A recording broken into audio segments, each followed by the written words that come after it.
Hey there, folks. My name is Brock Chart, and we're back at you with another rock tutorial. This one is Easy Livin' from Five Finger Rock Book 2. And a little background about this one. This one is very much inspired by a lot of the really fun, like, glam rock bands from the 80s. Thinking of bands like Motley Crue or Poison or Kiss or, all of those bands had just like the biggest hair and also just like the biggest sounds. Everything was just like cranked to 11, really, really big, fun music, and a really big emphasis on like guitar virtuosos. This is where you see like Van Halen and a lot of those guys in just kind of this rock star, rock god like persona. Everything just like larger than life. And so that's kind of the style that we're shooting for. So it's definitely not going to be soft. It's definitely going to be like in your face and loud and aggressive and just full on rock stars. So let's go ahead and get started, and we're going to be right hand 2 is going to be on this lower G here, and your left hand 4 is going to be on this bass G. And it's kind of, this intro is almost like a duo between, your right hand might be your electric guitarist, and your left hand might be your bassist.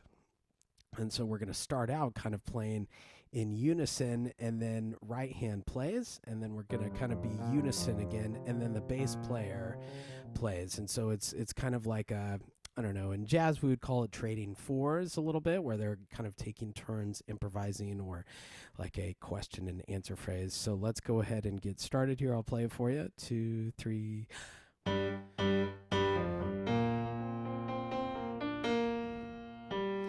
back to unison. And then the left hand goes.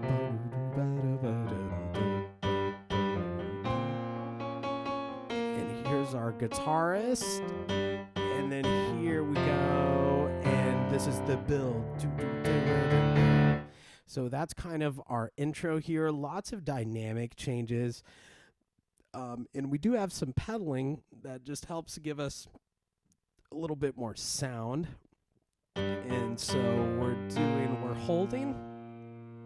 And as soon as I hit that on the and of 4, I'm going to move up. Because we have the pedal, I can move my hand freely to this 4 on C. And so I'm kind of going 3 here, and then my 4 should be ready to go. Or if you want a 4 there, then you can just move it up a step. So either way, whichever feels most comfortable, excuse me, for your hand.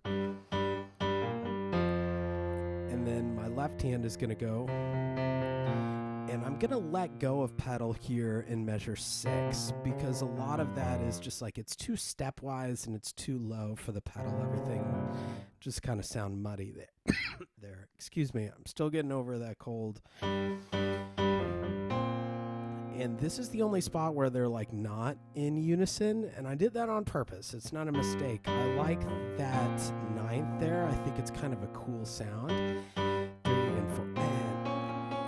And then your guitarist, I'm gonna let go of pedal once I get to this this kind of lick right here in measure 9, because otherwise, it's kind of a cool sound with the pedal, but we want that clarity, and so we want to be able to not have those colors muddied together. So I'm going to let go of that pedal for that right hand lick in measure 9, and then this is and I'm pedaling on these big power chords, and then that next page, here's our build-up.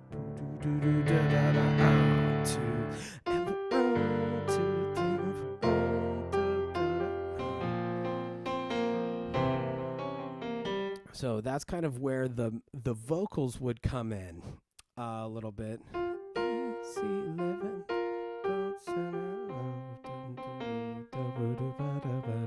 so your right hand, like a couple of other pieces in this book, where we're trying to mimic a rock band, and so there's quite a few musicians in rock bands, usually, especially live, and so you might have to do dual roles within one hand. And so your right hand is doing the vocal line, and an easy living on for sinning now, and then maybe this will be like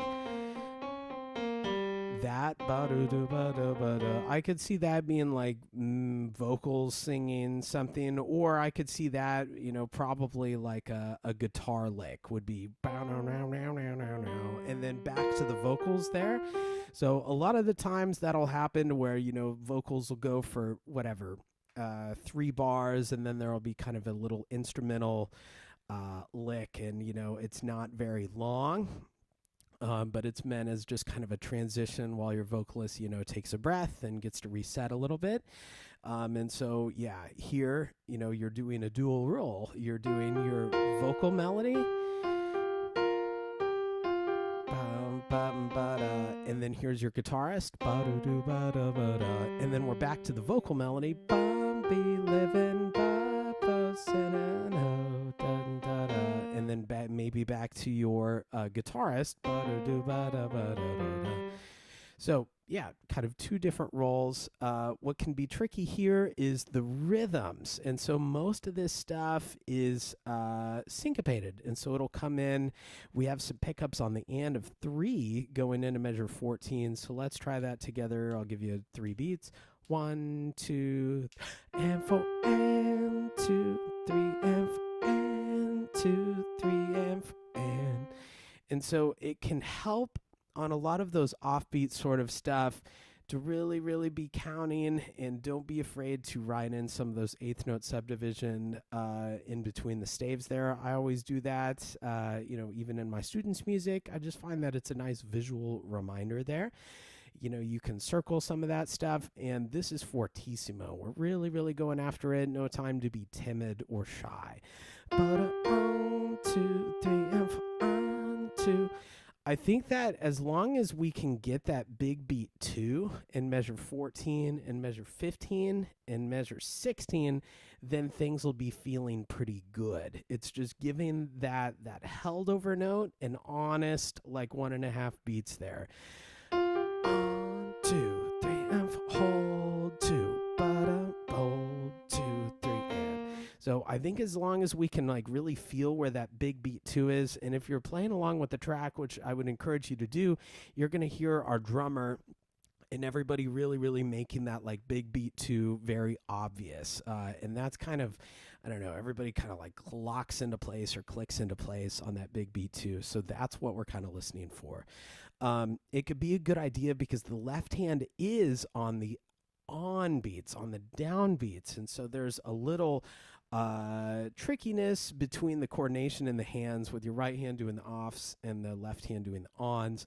I would encourage, always that drumming is a great exercise. And so we could try that where my right hand is playing while my left hand is drumming. 1, 2, 3, 1, 2, 3, and 4. 2, 3, and 4, and 1, and 2, and 3, and 4. So you can also do the opposite too, to where your right hand is drumming and your left hand is playing. 2, 3, and 4, 2, 3, and 4, and 1, 2, 3, and 4, 2, and 3, and 1, and 2, and 3, and 4. 1, 2, 3, and 4, 2, 3, and 4. So a couple of different ways that you can work on that. But yeah. And then that'll take us this little lick to kind of this 1, 2, 3, and 4, 1, 2, 3, and 4, 1, 2, 3, and 4. And I always like to ask my students, like, is this something that we've seen before, heard before? Is it new? Where did it come from? Because a lot of the times, this stuff is maybe take a little bit from, the beginning, take a little bit from here and create it into something new. And so we have a little bit of that here.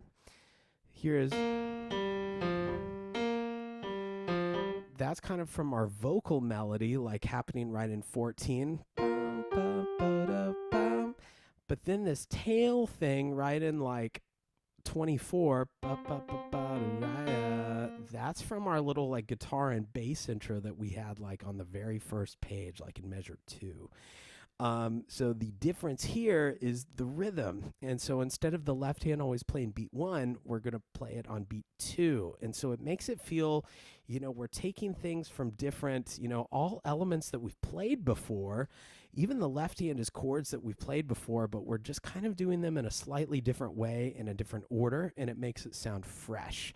And so let me play that. So maybe I'll start in 18. Where you can kind of hear that transition in context. And